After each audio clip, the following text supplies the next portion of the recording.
The clash should have ended an hour ago. The blue suns outside had moved across the sky, and the light through the windows had changed from soft morning blue to the brighter blue of afternoon. But no one had left. No one had even moved from their seats. Professor Taiho sat at his desk, looking older than he had ever looked before. The lesson had taken something out of him, some energy, some hope, some piece of his spirit that he would never get back. Teaching the truth about humans always did that. It was why most teachers refused to do it at all. Hannah was still sitting in her seat at the back of the room. Her mind was spinning with everything she had learned. Numbers and images and words tumbled through her thoughts like leaves in a storm. She kept seeing Biora's face on the screen, that broken, bleeding face with its impossible smile. "Professor," she said finally, breaking the long silence, "you said that humans love, that they fight to protect what they love. But what about when they attack? What about when they start wars?" Taiho looked up at her. His dark eyes were tired, but there was still some light in them. "That is the great irony," he said. "Humans almost never start wars. In the entire history of galactic contact, humans have only attacked first 3 times. Every other conflict, every single one, was started by someone else." Wu Jin made a sound of disbelief. "That cannot be true. With their power, they could conquer anything. Why would they not use it?" "Because they do not want to conquer," Taiho explained. "Humans are strange that way. They do not dream of empire. They dream of home. They dream of their families, their children, their small blue planet at the edge of the Orion Arm. They do not want to rule the galaxy. They just want to be left alone." He stood up and walked slowly to the window. The Drothian swarm learned this lesson the hard way. They attacked human colonies because they thought humans were weak. Easy prey. They killed thousands of civilians before the Marines arrived. And then, he did not need to finish. Everyone in the room knew what had happened then. They had just watched it on the screen. "The Drothian swarm does not exist anymore," Taiho said quietly. "After Kepler, the humans came for them. Not with 1 Marine or 12 Marines. With all of them. Every ship. Every soldier. Every weapon they had. The war lasted 4 months. At the end, there were no Drothians left. Not one." The weight of those words settled over the room like snow. 4 months.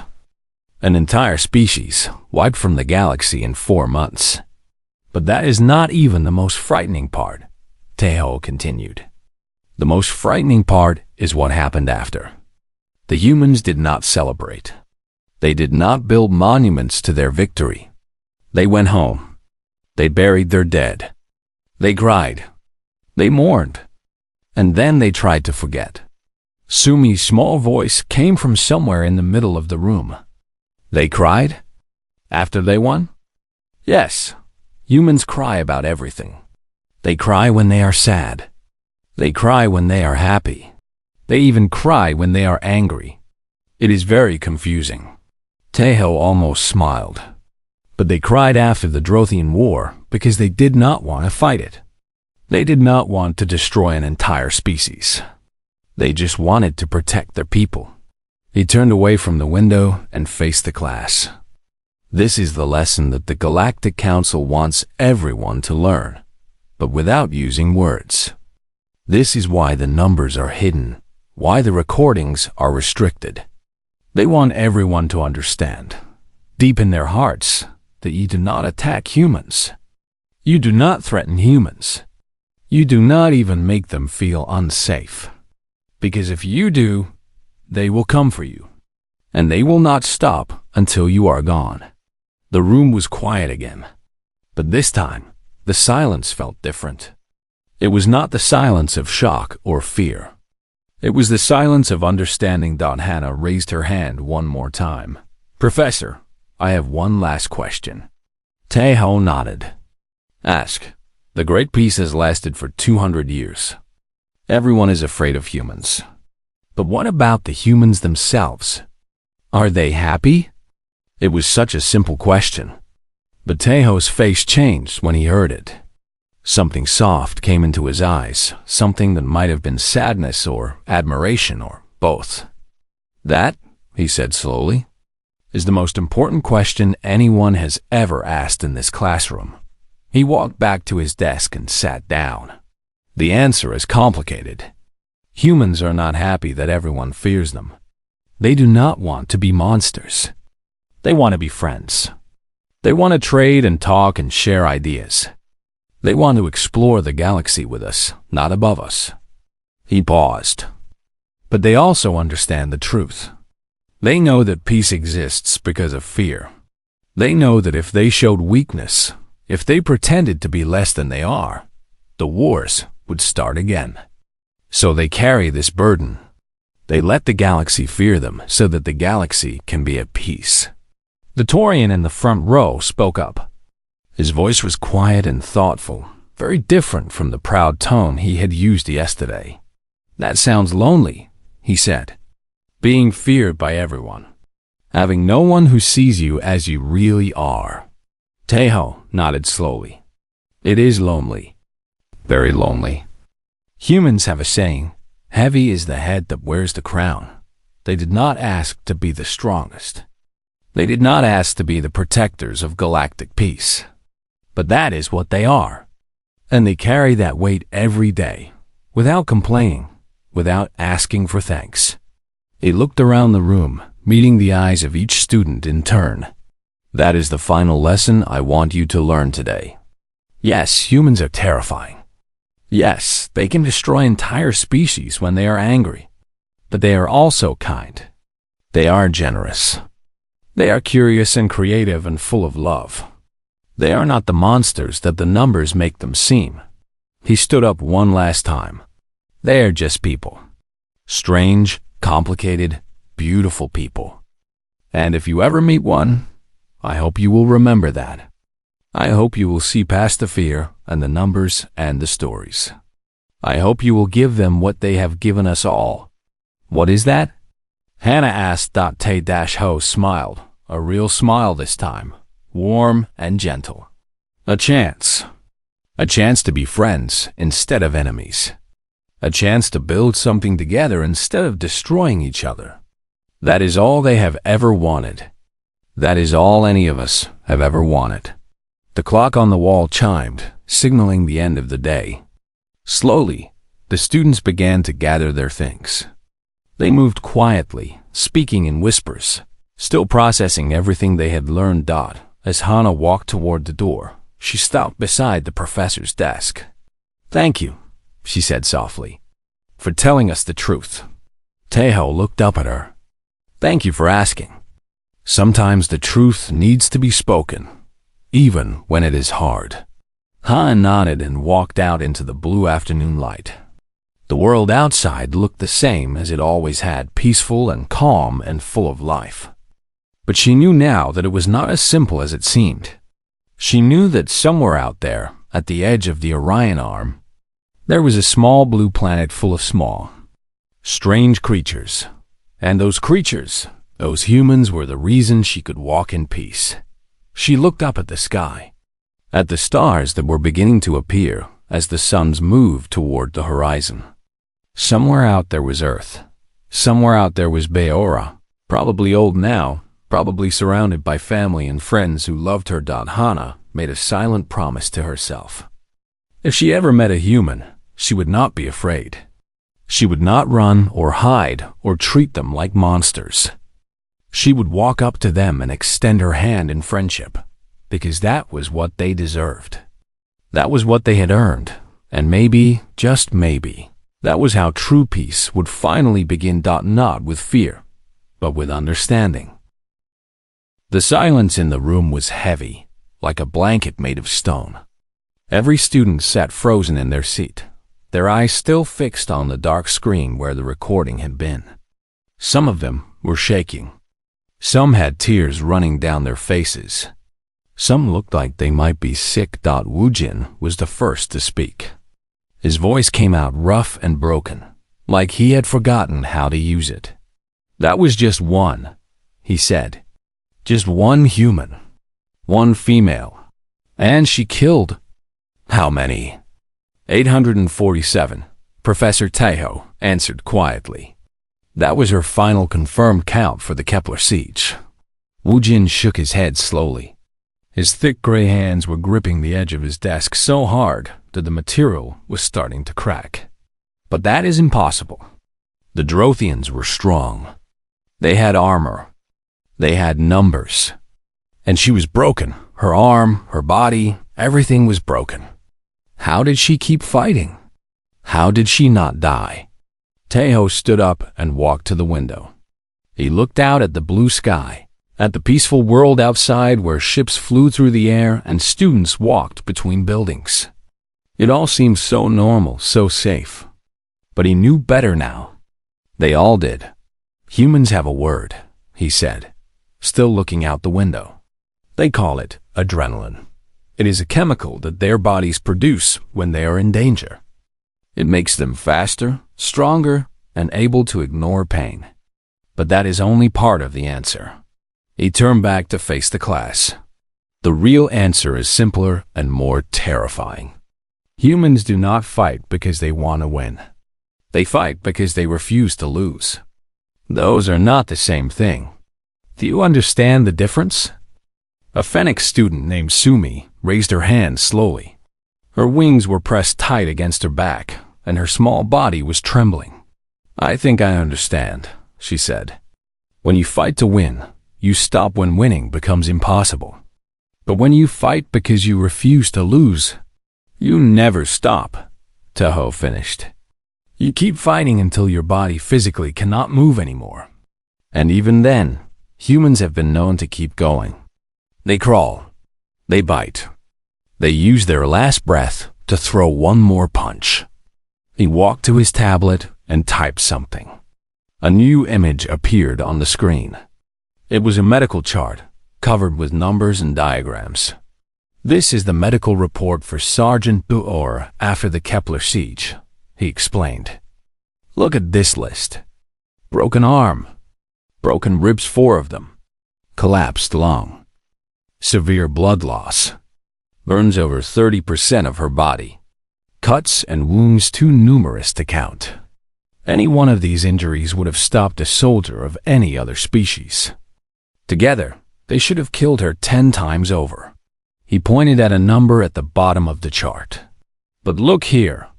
When the rescue team found her, her heart was still beating at 140 beats per minute. Her brain was still active. She was unconscious, but her body was still ready to fight. Her muscles were still tense, still waiting for the next attack. Hana stared at the chart. The numbers swam before her eyes, but she forced herself to focus. She had asked for this. She had wanted to know the truth. Now she had to face it. Professor, she said, her voice stronger than she expected, is Boora special? Or are all humans like this? Taeho laughed, but there was no humor in it. It was a sad, tired sound. That is the question, is it not? That is the question that keeps the Galactic Council awake at night. He shook his head. Boora is special, yes. She is one of the best human soldiers ever recorded. But she is not unique. She is not even the best.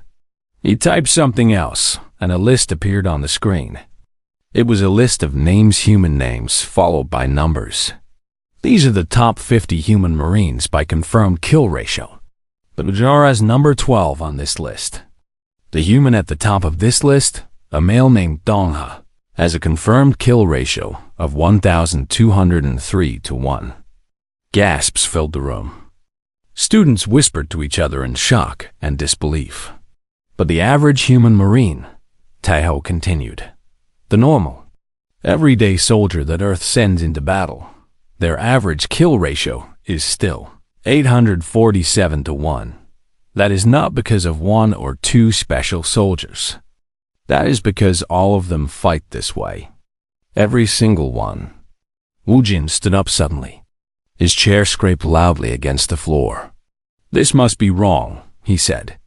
His voice was loud, almost angry. "You are trying to scare us. These numbers cannot be real. Humans are weak. Everyone knows this. They have no natural weapons, no armor, no special abilities. How can they possibly be more dangerous than the Krellians? Than the Taurians? Than any of us?" Tejo looked at him calmly. He did not seem offended by the outburst. If anything, he seemed to understand it. "You are right," he said. "Humans are physically weak compared to most species. A Taurian could crush a human with one hand. A Krellian could poison them with a single scratch. A Malvari could throw them across a room without effort."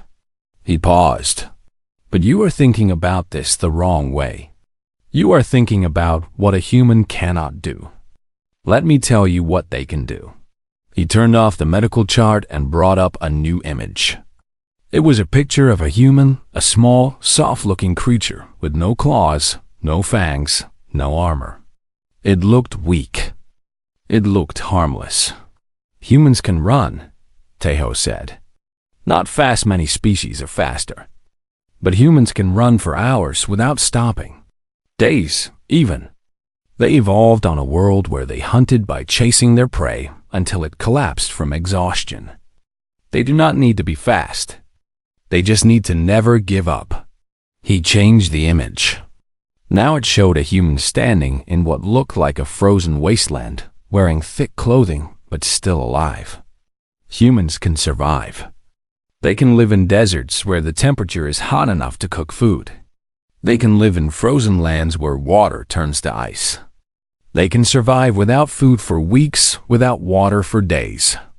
Their bodies are designed to endure. Another image. A human lifting a piece of metal many times its own size, its face twisted with effort. Humans can adapt. When they need to be stronger, they train until their muscles grow. When they need to be smarter, they study until their brains change. When they face a problem they cannot solve, they invent new tools, new weapons, new strategies. They never accept that something is impossible. Tejo turned to face the class one final time. But the most dangerous thing about humans is not their bodies. It is not their minds. It is their hearts. He placed his hand over his own chest. Humans love. They love their families, their friends, their homes. And when something threatens what they love, they become something else entirely. They become monsters. They become unstoppable. They will burn down the entire galaxy to protect one child. They will fight gods and demons and armies of millions. His voice dropped to almost a whisper. That is why we do not teach this lesson.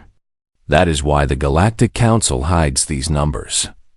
Because if people really knew what humans were capable of, no one would ever feel safe again.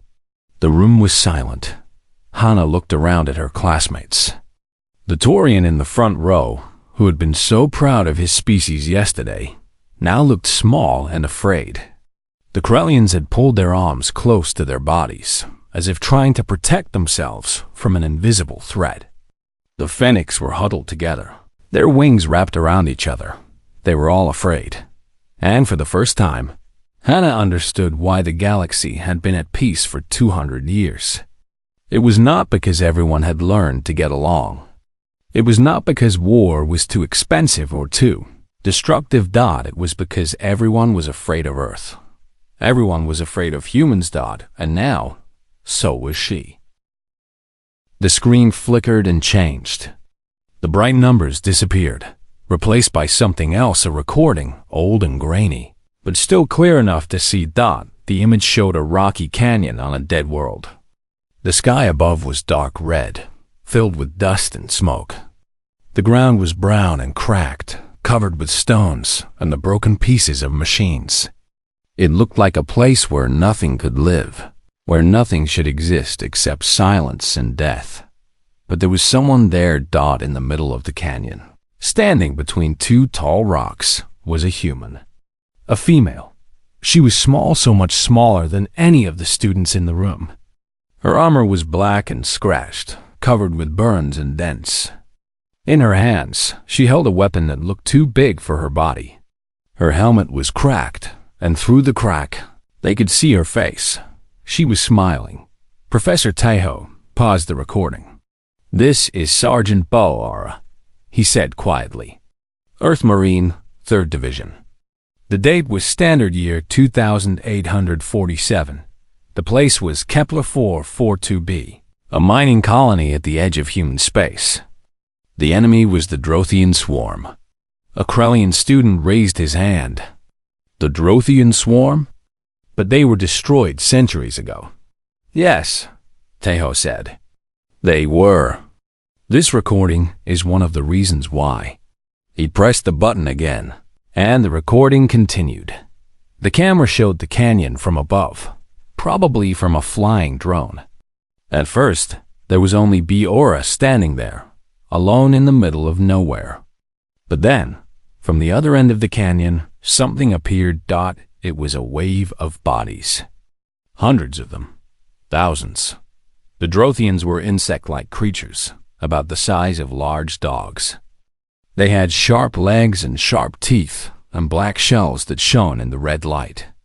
They moved fast, pouring through the canyon like water through a pipe. Boara did not run. She did not hide. She raised her weapon and fired. The sound was terrible, a roar of energy and metal that made the camera shake. Bright lines of light shot from her weapon and cut through the first wave of Drothians. Bodies fell and broke apart. The ones behind climbed over the dead and kept coming, and Boara kept firing. Taeho paused the recording again. The room was completely silent. Every student was staring at the screen with wide eyes. The Kepler colony had 5,000 human civilians, Taeho explained. Miners, engineers, families. When the Drothian swarm attacked, there were only 12 Marines stationed there. 12 soldiers against an army of more than 50,000. He pointed at the frozen image of Boara on the screen.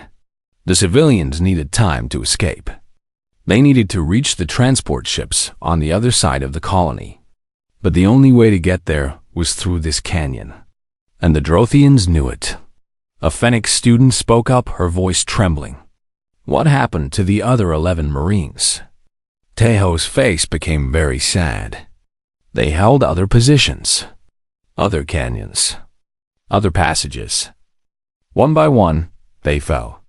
After 6 hours, Boara was the only one left. He started the recording again. The video jumped forward in time. Now the canyon floor was covered with dead Drothians. Mountains of bodies, piled so high that the creatures behind had to climb over them. The air was thick with smoke and the smell of burning. And Boara was still there. Her armor was almost destroyed now. Parts of it were missing, showing the black suit underneath. There was blood on her face, some of it red, her own, and some of it green, from the Drothians. Her left arm hung at a strange angle, clearly broken. But her right hand still held her weapon, and she was still firing, and she was still smiling. Why is she smiling? Wu Jin whispered. His voice sounded sick, like he might throw up. How can she smile? Taeho did not answer. He just let the recording play. The Drothians sent wave after wave. They tried to overwhelm her with numbers. They tried to flank her from the sides. They tried to dig under the ground and come up behind her. But every time they tried something new, Boara adapted. She moved. She found cover. She used the bodies of her enemies as shields. She fought like no creature any of them had ever seen. Hours passed on the recording. The sky changed from dark red to black as night fell. But the fighting did not stop. At one point, Boara's weapon ran out of power. The students watched in horror as she threw it aside and pulled out a smaller weapon from her belt. When that ran out, she pulled out a knife. When the knife broke, she used her hands. She fought with her bare hands against creatures with claws and teeth and armor. And she won. This is not possible, a Taurian student said. He was shaking his head over and over. This cannot be real. No creature can fight like this. She should have died 100 times. Humans do not die when they should, Taeho said quietly. That is their greatest weapon. That is their most terrifying trait. They do not know when to stop. They do not know when to give up. Their bodies break, but their spirits do not. The recording continued. 9 hours. Bara fought for 9 hours in that canyon. The drone counted the bodies as they fell. 100. 500. 800. The number kept climbing. At some point, the Drotians stopped attacking. Not because they were all dead. There were still thousands of them waiting at the end of the canyon. They stopped because they were afraid. They had never met a creature like this before. They did not understand what they were fighting. Ba stood in the middle of the canyon, surrounded by the bodies of her enemies. She was barely standing now. Her legs were shaking. Her armor was gone, torn away piece by piece. Blood dripped from a dozen wounds on her body, but she was still alive. And she was still smiling. She raised her broken arm, making a gesture that the students did not understand, a fist with one finger pointing up. Then she laughed. The sound came through the recording, clear and strong despite everything. It was not a cruel laugh or a crazy laugh. It was a real laugh, full of joy and defiance and something else, something that made the students feel cold inside. The civilians escaped, Taeho said softly. All 5,000 of them made it to the transport ships. Biora held that canyon until every last one was safe. Did she survive? Hannah asked. Her voice was barely a whisper. Taeho nodded slowly. Yes, a rescue team found her 2 hours later. She had collapsed from blood loss, but she was still breathing. She spent 6 months in a medical tank, recovering from her wounds. When she woke up, do you know what the first thing she said was? No one answered. She said, "Did everyone make it?" Not, "Am I alive?" Not, "What happened?" She asked about the civilians first, about the people she was protecting. He turned off the recording. The screen went dark, and the classroom was left in silence. No one moved. No one spoke. The students sat in their seats like statues, their minds struggling to understand what they had just seen. Hannah felt tears in her eyes, but she was not sure why. She was not sad. She was not scared. She felt something else, something she had never felt before. It was like standing at the edge of a great cliff and looking down into the darkness below. That, Taeho said quietly, is what a human is. That is what one human can do when they have something to protect. Now you understand why the kill ratio is what it is. Now you understand why no one goes to war with Earth. He walked slowly back to his desk and sat down heavily. Now you understand why I did not want to teach this lesson. The room stayed silent. The next morning came faster than Hannah expected. She had not slept well. Her mind kept turning over the same questions again and again, like a stone being polished by a river. What was Earth? Why was it missing from the list? Why did Professor Taeho look so afraid when she asked about it? She arrived at the classroom early. The twin suns had barely risen, and the blue light was still soft and dim. She took her usual seat near the back of the room and waited. Slowly, the other students began to arrive.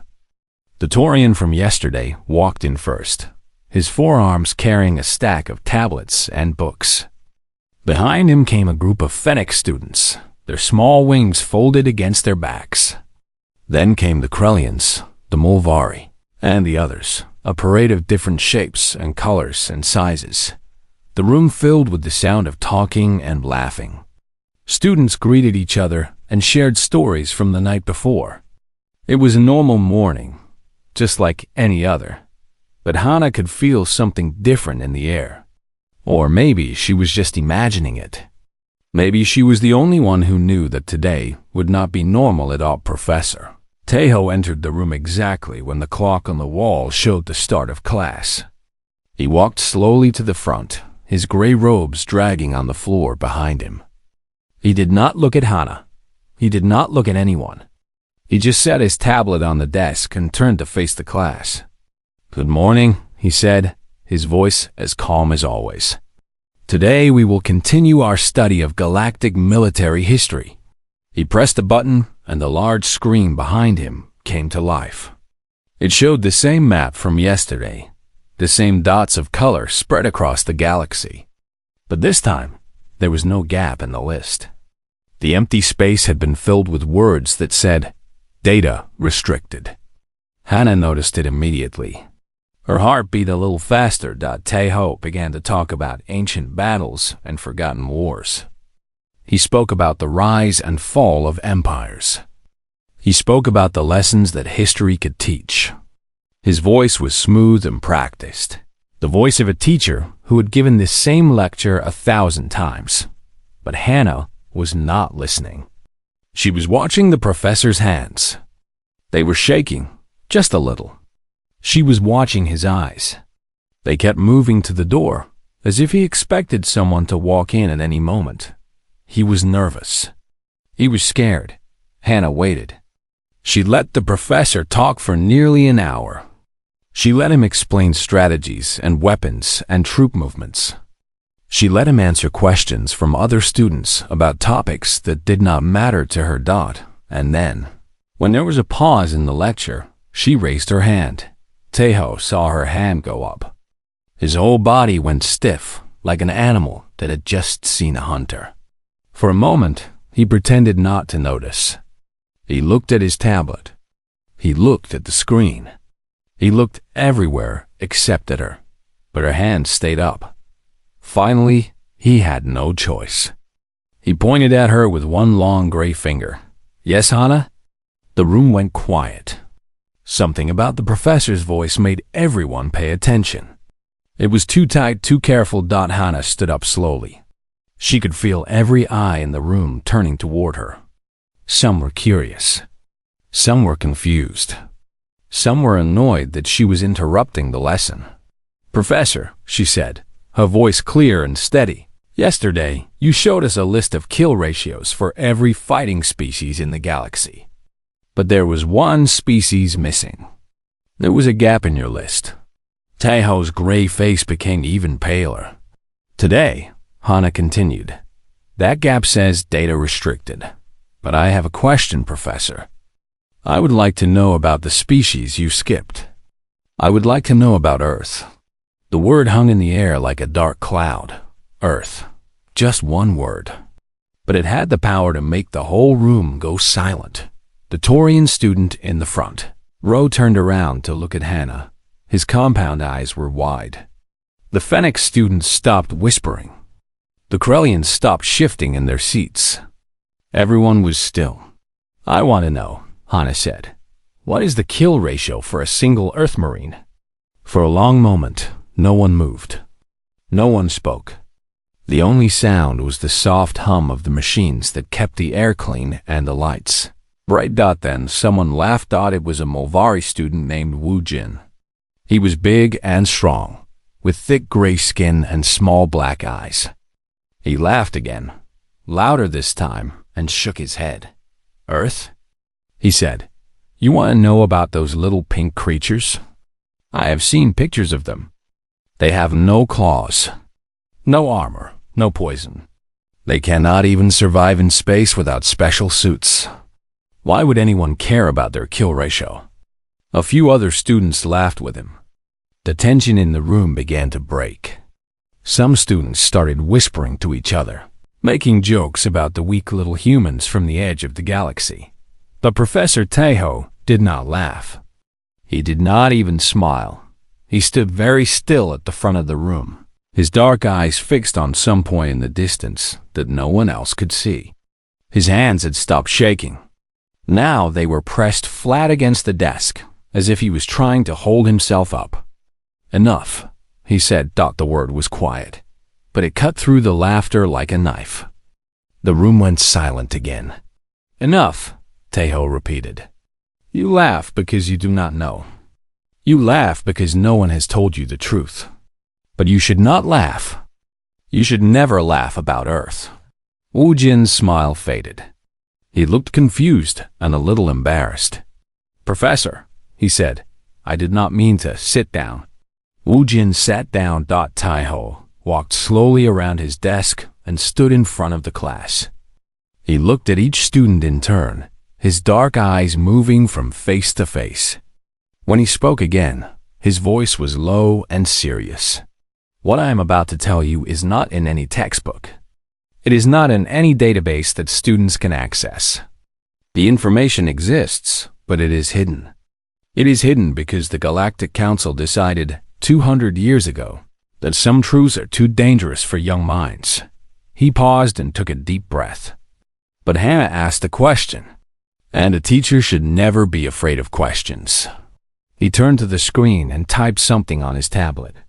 The map disappeared. In its place appeared a single line of text, Earth Marine Average Kill Ratio, 847-1. The numbers glowed on the screen, bright and impossible. No one laughed now. No one even breathed. Hannah stared at the number. 847-1. That meant one human soldier could kill 847 enemies before being stopped. That was not possible. That was not real. No species in the galaxy came close to that number. This must be a mistake, Wu Jin whispered. His gray face had turned a sickly pale color. This cannot be right. It is not a mistake, Taiho said quietly. It is real. It is documented. It is the reason why no species in this galaxy has declared war on Earth in 200 years. It is the reason why we have peace. He looked at Hana, and for the first time, there was something like respect in his eyes. You wanted to know, he said. Now you will learn. Now you will all learn what humans really are. He pressed another button on his tablet. Let me show you the Kepler siege. The morning sun of the twin stars shone through the tall windows of the Galactic Academy. The light was soft and blue, falling across the rows of seats where students from many different worlds sat together. Some had scales. Some had fur. Some had skin that changed color with their mood. But all of them were quiet, listening to the old professor at the front of the room. Professor Taiho was a Velari, a species known for their gray skin and large dark eyes. He had taught at the academy for more than 60 years. His voice was calm and slow, like a river that had been flowing for a very long time. Today, he was teaching his favorite subject, Galactic Military History. War, he said, tapping his long fingers on the desk, is the great teacher of all species. Every civilization in this galaxy has fought. Every civilization has lost something. And every civilization has learned. He pressed a button on his tablet, and a large screen behind him came to life. It showed a map of the known galaxy. Hundreds of small dots glowed across the map. Each dot was a species. Each species had a color. Red meant dangerous. Yellow meant moderate. Green meant peaceful. Today, we will study kill ratios, Taiho continued. This is a simple number. It tells us how many enemies one soldier can defeat before falling in battle. It is not a perfect measure, but it helps us understand the fighting power of different species. A student in the front row raised one of his 4 hands. He was a Taurian, a large insect-like creature with shiny black armor covering his body. Professor, the Taurian said, why do we need to know this? The Great Peace has lasted for 200 years. There is no more war. Taiho smiled, but there was something sad in his eyes. The Great Peace exists because we remember war, young one. We study it so we never repeat it. And we study it so we know which species we should never anger. The Taurian nodded slowly and sat back in his seat. Taiho turned back to the screen and began to scroll through the data. Names of species appeared one after another, along with their average kill ratios. The Taurians, he said, pointing to the screen, have an average kill ratio of 3.2 to 1. This means one Taurian soldier can defeat about 3 enemies before being stopped. This is because of their strong armor and their forearms.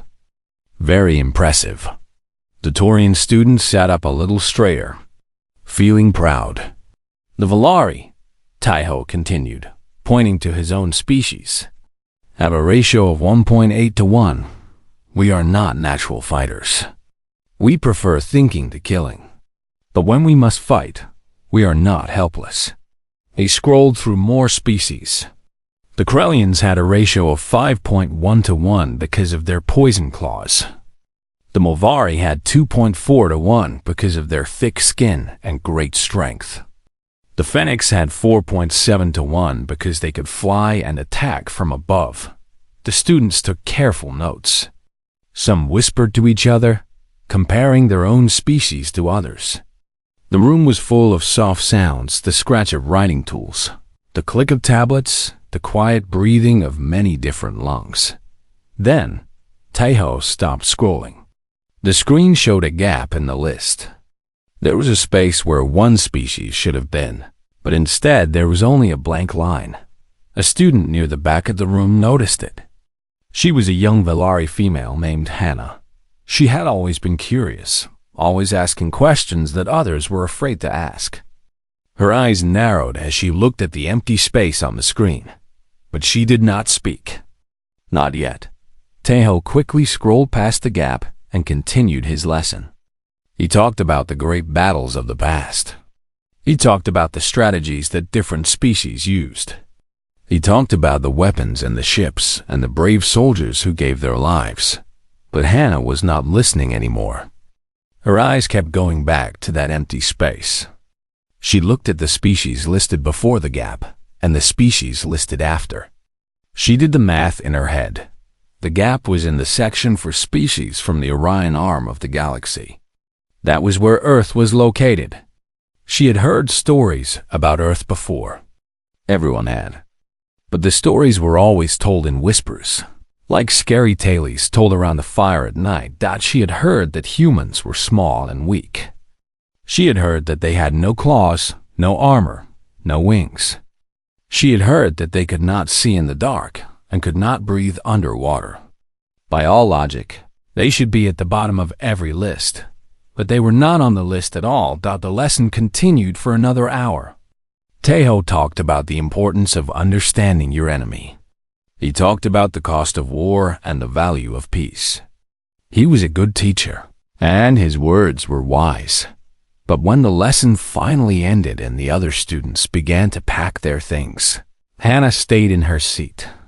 She watched the other students leave, their voices fading as they walked out into the blue sunlight. Soon, the room was empty, except for her and the old professor. Taiho looked up from his tablet and saw her sitting there. His large dark eyes blinked slowly. "You have a question," he said. It was not a question. He could see it in her face. Hannah nodded. "Professor, there was a gap in your list. You skipped a species." Taiho's gray face became a little paler. His fingers stopped moving on the tablet. For a long moment, he said nothing. "You noticed," he finally said. Double quotes, "Yes." He let out a long breath and sat down heavily in his chair. He suddenly looked very old and very tired. "Some things," he said quietly, "are better left unspoken. Some numbers are too frightening to teach. Some truths are too heavy for young minds to carry." But Hannah was not afraid. She leaned forward in her seat, her dark eyes bright with curiosity. "Professor," she said, "I want to know. What species did you skip? And why?" Taiho looked at her for a long time.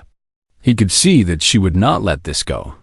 He had taught thousands of students over the years, and he knew when one of them had found a thread, they would not stop pulling. He closed his eyes and rubbed his temples with his long fingers. "Come back tomorrow," he said. "Come back when the class is full. Ask your question then. Let everyone hear the answer together." Hannah stood up and gathered her things. She walked to the door but stopped before leaving. You are afraid, she said softly. Why are you afraid, Professor? Tejo did not answer.